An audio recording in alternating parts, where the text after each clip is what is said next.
friends, welcome to LogicHeap. In this tutorial, we are going to cover another interesting data structure, Stack. We are going to discuss both theory and implementation of it in Python. Stack is not a word limited to data structure.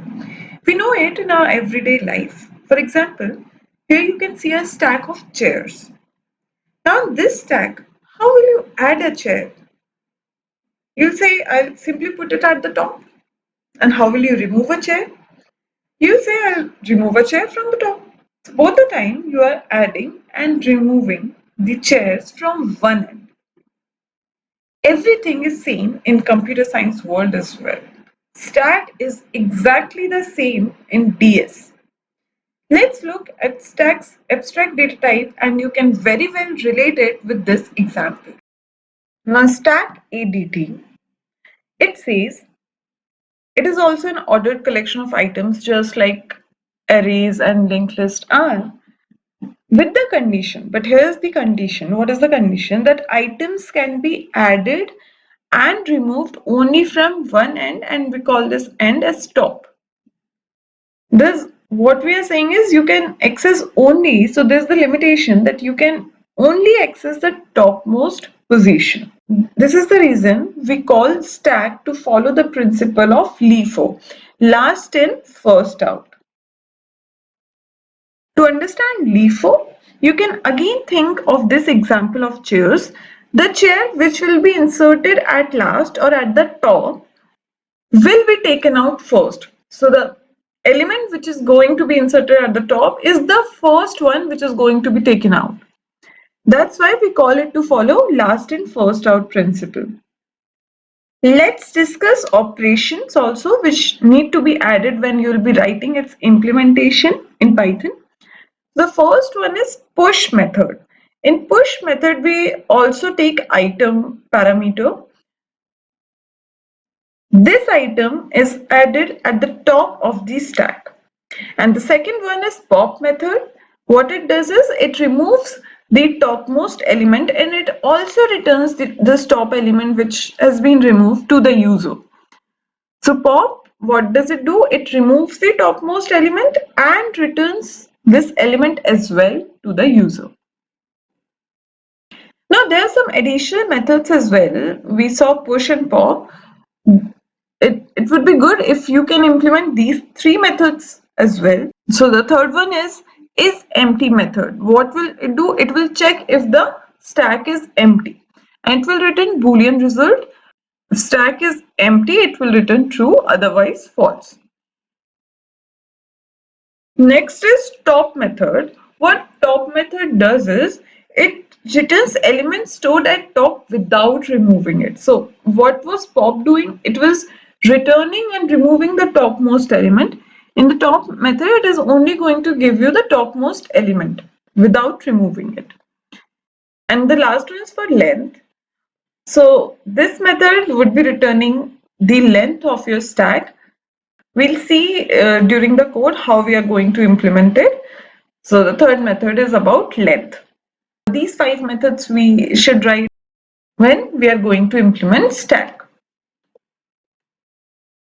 So let's take a practical example where stack can be used. When browsing, you must have seen this feature a lot. So what browsers offer is the option to go back to the previous site you have visited. And you can go up to multiple levels. So previous to previous, all these sites you can visit. This is implemented using stack data structure. So you started browsing and firstly you went to www.google.com. What your browser is going to do, in a stack, it is going to put this site. So a current top would be this. Now suppose you visit another website. Let's see a website logicheap2.pythonanywhere.com. So in this stack, it is going to put another element. I would say push another element, and thus this is going to be a new top. If you visit another site, let's say www.youtube.com, then this is going to be a new top. Now you want to visit the site you have visited earlier. So what you'll do, you'll click on the back button. As soon as you'll click from this stack, it will pop this element. Now this has been removed. So this has become the new top. That's why you'll be able to see this website, logicheap2.pythonanywhere.com. Now again, if you want to visit to the previous site, this will also be removed and your new top would be www.google.com and you will be able to see this website. So this is a very practical example where stack can be used. Now let's see implementation of stack in Python using Python list. List in Python can hold an ordered collection of items. So instead of using raw arrays or linked lists to implement our stack, let's use list of Python. If we are using list, then we do not need to worry about resizing of array as we were doing in class array or any other corner case we do not need to handle as it is already a well-written code of list data structure. So we need not to worry much. We'll simply use list to implement stack. That's why we are using list to implement stack. It is worth to try out writing stacks using arrays or using linked list. I would love to see code of it in the comment section using arrays or linked list. So let's start with the code. We have created a class stack, and in this firstly let's talk about the constructors. So this is our constructor. In the constructor, the first thing we have done is we have created a list. It's very easy to create a list. You simply need to put these square brackets. It creates an empty list and the reference of it is kept in underscore a. Now why underscore? Because this is an internal variable. That's why by the convention we put underscore in front of it. So underscore a is a list which is going to act as stack. So our constructor is done here. And how we'll invoke this constructor, what we'll write? Stack with the parenthesis. This is going to call this constructor. So as soon as we have done this, what is happening in the memory? A list has been created. Let's imagine as stack. So this is an empty stack which has been created. Next method we have defined is double underscore length double underscore. So when this method will be called, if user writes anywhere length of and if you're passing stacks reference to it. So internally it is going to be translated as s dot underscore double underscore length double underscore. That's why if user wants to know the length, internally this method is going to be called. So we need to implement it. What it is going to do is going to return length of your list. List already has a method length and we are going to use that method instead of counting by ourselves. We are going to call the built-in method length and we are going to pass our list to it. So this will return whatever the length of our list is and in turn we will return it back to the user. Next is empty method. Here also we'll simply use the length method of list. We'll check the length of the list. If it is equals to 0, it means our stack is empty. So we'll return true or false according to that. So this is a is empty method. So let's see our most important two methods, push and pop. What push is going to do? So push is putting the element at the top.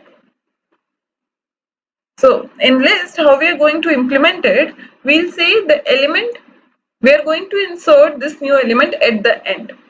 So the end of list is equals to top of stack. Whatever element, whatever item is going to be passed, we are going to use the append method of list and we'll pass item as an argument to it. So this is the code for push. Next is pop. For pop, we'll firstly use the isEmpty method that we have already defined. We'll check if it is empty, if a stack is empty. If true, then we simply return stack is empty. Otherwise, if it has got some elements, we'll return the topmost element. And in list, there's already a method defined called pop, which removes the element from the end. So we are appending and popping the element of the list from one end only. So this list is behaving as stack in this case. Last method, see this, top. It simply returns the topmost element without removing it. See here, the pop method of list, what it would be doing, it would be returning me the topmost element as well as removing it. In the top, it would only be returning me the topmost element. So how we can access the last element of your list using the index as -1. So it starts from the last. So self dot underscore a -1 in the square brackets, it is going to return me the last element of the list, meaning the topmost element of your stack. Just let's see how we are going to use it. The first line is you're going to create a stack using list. Internally, it is going to call the constructor. Then you are using s dot push 5. So what it is going to do, it is going to push. It is going to call this method. It will append 5 in your list. So this is your 5. Then you will print top is 5. Then again you are calling push method. It is going to insert 10 at the top. Then you are going to call s dot push 15. It is going to put 15 here. Then we have popped all these elements. See, we have pushed 3 elements and I have written pop 4 times. So what it will do? It will remove 3 elements, and by the last s dot pop, what it is going to do, it is going to call this method, but this will return stack is empty, right? Because there are no further elements left. So that is how we have implemented stack in Python using list. For checking out the complete implementation code of it, you can check the description box below. Thank you so much, guys, for tuning into LogicHeap. If you like this video, please don't forget to like, share, and subscribe.